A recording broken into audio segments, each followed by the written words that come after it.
You are tuned in to the Conviction Fiction, the podcast where we just don't talk about second chances. We live them, dissect them, and pass them forward. I'm your host, Antoine Rivers, and this episode is one I wish I had when I first came home. Now, we're going to dive into the complex and often overwhelming relationship between technology and reentry. If you've ever felt lost trying to apply for a job online, or confused by Zoom or Microsoft Teams, or frustrated by background check algorithms that won't give you a fair shot, well, this episode is for you. We're unpacking five major themes here. First, the digital divide is real. Technology as a bridge or a barrier. AI, algorithms and the system. Empowerment through tech training. And finally, I'm going to share my story, my fear and frustration, and the forward motion I did in order to get to where I am today. Now, whether you serve time, love someone who has, or you're working in reentry support, you'll leave this episode with real insight and practical tools. So let's go ahead and get into it.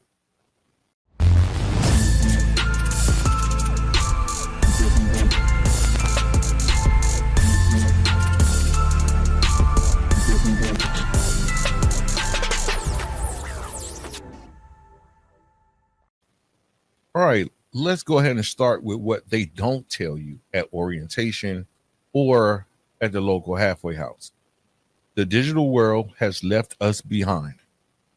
When I came home, I thought I was ready. I had my goals written down, but when someone handed me a smartphone and said, just check your email, I froze. I completely froze. I didn't even have an email account. Didn't know what a browser was, let alone how to upload a resume. Now, this isn't about being dumb. This is about missing a decade of progress while you were locked up. I mean, real talk, guys. 85% of job applications are digital now. Banks require you to upload ID verification through an app. Public benefits, you got to register online. But the average incarcerated person, especially if they've done 10 plus years, may not even know what a browser is. Let me tell you about my friend Reggie. Now, Reggie did 22 years. He could break down law books like an attorney, but he didn't know how to use Google. Literally would type full sentences in the search bar like it was a letter. There are so many barriers within the digital divide. I mean, there is no access to modern tech in prison. No one is teaching up-to-date skills. Like, they just assume that everyone just knows. But this is what we need. We need digital literacy 101 in every reentry orientation. We need to have basic smartphone tutorials in halfway houses. Also, it'll be cool if we had community centers with drop-in tech hours. And finally, I think, having family members who would teach and not just criticize you or your every move. The divide is real, but it doesn't have to be permanent. The first time I held a cell phone in prison, my hands were shaking. Not because I was afraid of the consequences, though they were real, but because it had been so long. Years. And the world had changed so dramatically. I looked at the screen like it was alien technology. Swipe, tap, apps. It was a whole new language I didn't even speak. But I knew deep down that if I was ever going to survive out here, I had to start learning in there. That phone, as illegal as it was, became my secret classroom. Now, don't get it twisted. I know the risk. Having a phone inside puts staff at risk and can be used for the wrong things and breaks the rules. But for people like me, it was a welcome sin. Now that we know what the divide is, let's look at how tech can either lift you up or shut you out. Let's just say you got released and you're ready to hustle. You got a lead on a job, but when you walk in and ask for an application, they tell you it's online. No paper, no face-to-face time, no way to prove your value unless you know how to navigate a site, create a login, upload a resume, and submit it without errors. Here's where tech is a barrier. Online only job applications with no support, or Zoom job interviews that assume digital comfort, or parole check ins through glitchy apps. All of that can lead to trauma. All of that can lead to nervousness or feelings of being overwhelmed. I mean, healthcare and housing applications that require PDFs, logins, two-factor authentication. And what do you do when those systems fail or you don't know how to use them? You're seen as non-compliant, lazy, or just uninterested. Now let's flip that. Here's where tech becomes a bridge. You can use like a Google Calendar to manage parole meetings. You can use apps like JobCase, Snag a Job, or Flex Jobs that show second chance employers. Platforms like Canva to build free resumes, or video calling to repair long distance relationships. Then, of course, YouTube, they have tutorials for soft skills, trades, and certifications. Here's something. When I first came home, I didn't realize just how far behind I was.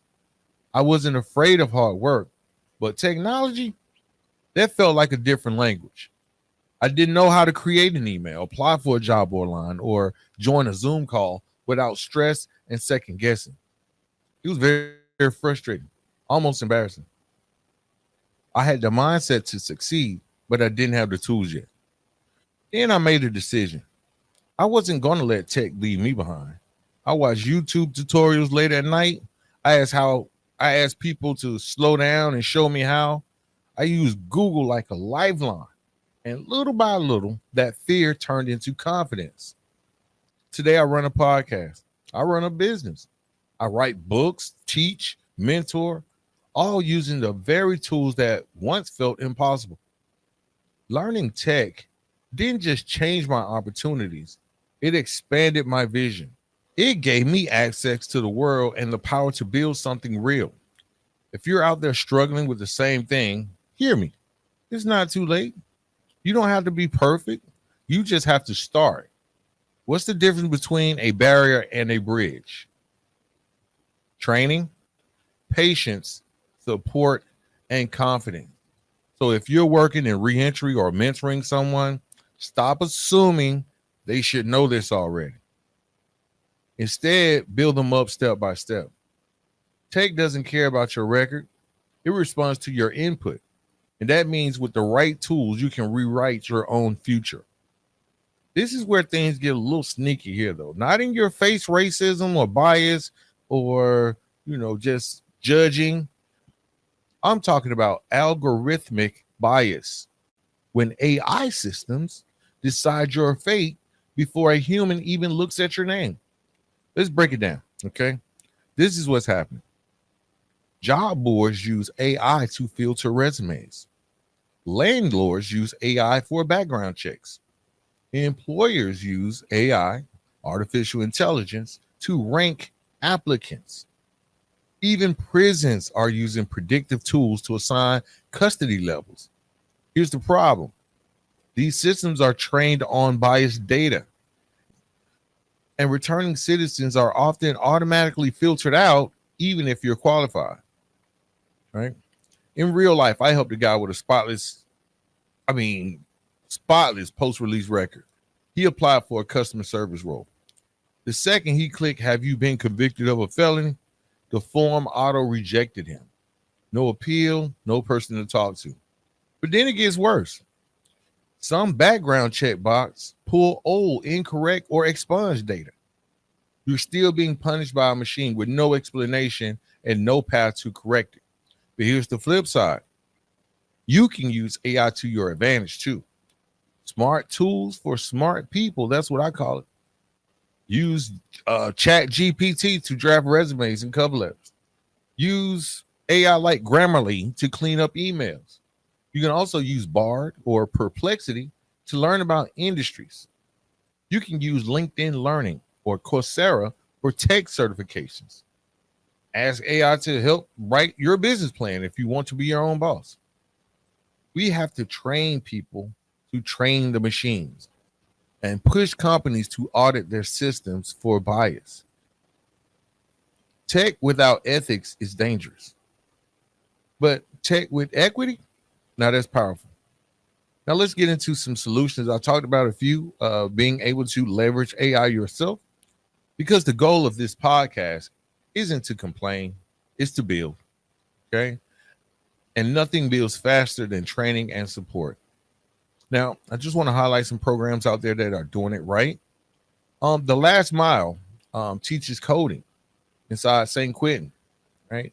I also want to highlight DeFi Ventures, which blends tech and business skills for returning citizens. The Rise Reentry program in Colorado has digital literacy modules. Now, these programs don't just give you a laptop, they give you a chance to become self-sufficient. I'll be sure to put the links for those programs that I just mentioned in this podcast, so check the details.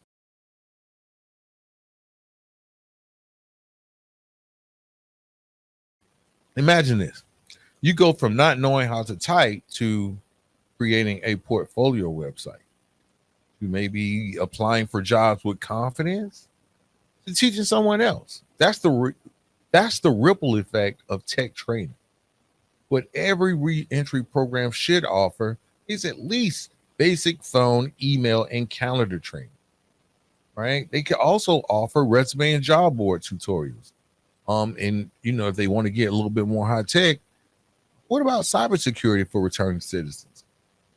And all of this will breed confidence, right? If you have opportunities to earn certifications inside before your release, you'll be better off. I'll never forget the day I sat down with my mentor, a powerful, no-nonsense woman who saw something in me I hadn't yet seen in myself. I was frustrated, feeling stuck, like my past was closing every door I tried to open. But she looked me dead in the eye and said, "Your story isn't a weakness, it's an edge. Let's turn it into something that works for you." With her help, I landed a job at a tech company. It wasn't the flashiest position, but it was a real opportunity, and I made the most of it. I came in early, stayed late, asked questions, and did the work no one else wanted to do. And slowly, that work ethic started turning heads. I got promoted once, then again, then a third time. Before I knew it, leadership pulled me aside and said, "We see something in you and we want to invest in that." So they sent me back to school, where I dove into learning development, adult learning theory, earned my Network Plus certification, and got SIP certified. I went from someone barely navigating a login screen to designing systems and training others to succeed. That journey started with one person who believed in me, and with my decision to show up every day like I belonged. So if you're listening and wondering if there's a way forward, I'm telling you there is. You just have to start and be willing to grow. When people believe they can learn, they start to believe they belong. And that's what's real. And that's what real empowerment looks like.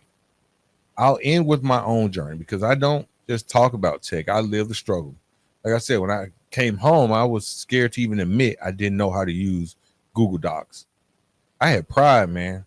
I had been a leader inside. People looked up to me, but tech made me feel small. My first job interview, I missed it because I couldn't even find the Zoom link. First time applying for a loan, got declined because I didn't upload the right file. My experience with the first online job board, I stared at it like it was another language. But here's what changed. I started asking questions. I stayed up late watching YouTube. I got laughed at, but I also got better. And eventually I launched this podcast from scratch, using tools I taught myself to use. So if you're listening, feeling overwhelmed, I got you. You don't have to master everything today. Just start with one thing. Ask someone to walk you through it. One thing you shouldn't do is let shame stop your growth. Whether it's building a resume, starting an online hustle, learning a new trade, the knowledge is out there, and now you've got a guide. Thanks for rocking with me on this deep dive into the digital battlefield. Technology will shape the future of reentry. So let's shape it with intention, equity, and power. If this episode hit home, share it with someone starting over. Post it. Tag a reentry program. Tell a returning citizen that they deserve to win in this world.